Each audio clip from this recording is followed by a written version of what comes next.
నమస్తే అండి. ఈరోజు మనం ఆకాకరకాయలతోటి కర్రీ చేసుకుందామండి. ముందు 300 గ్రాములు ఆకాకరకాయలు కోసి పెట్టుకున్నానండి. 3 ఉల్లిపాయలండి, 4 పచ్చిమిర్చి అండి. నూనె పెట్టుకున్నానండి, స్టవ్ మీద వేసుకుందామండి. నూనెలో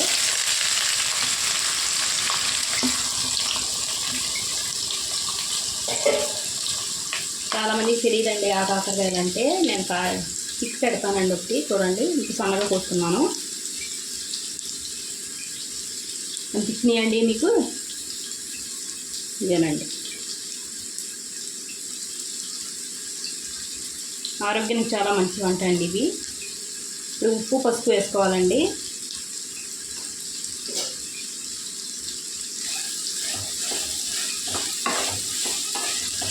చాలా సింపుల్ అండి వండుకోవడం.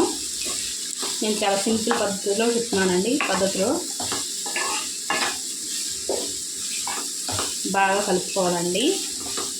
ఉప్పు పసుపు కలిసేలాగా మొత్తం అంతానే.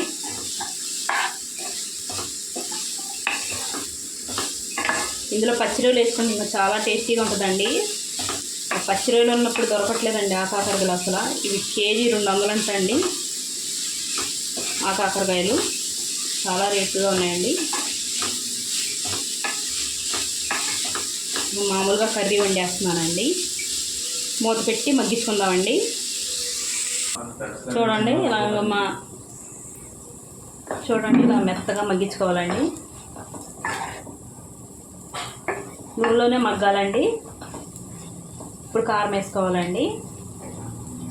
తగినంత వేసుకోవాలండి కారం.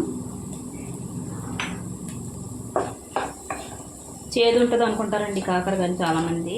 అసలు చేదు ఉండవండి, చాలా టేస్టీగా ఉంటాయండి. ఒకసారి మీరు ట్రై చేయండి. కొద్దిగా వేపుకోవాలండి కారం వేసిన తర్వాత.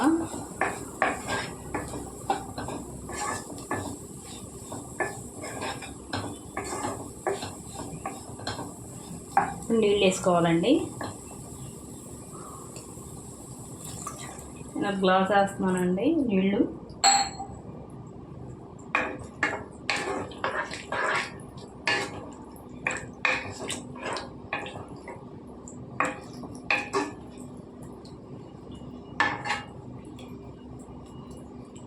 మధ్యలో చూద్దామండి.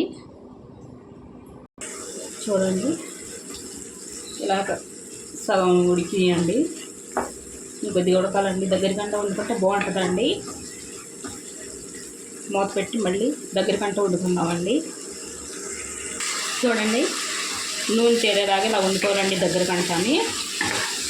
ఇంతేనండి ఆకాకరకాయ కర్రీ. నచ్చితే లైక్, షేర్, సబ్స్క్రైబ్ చేసుకోండి.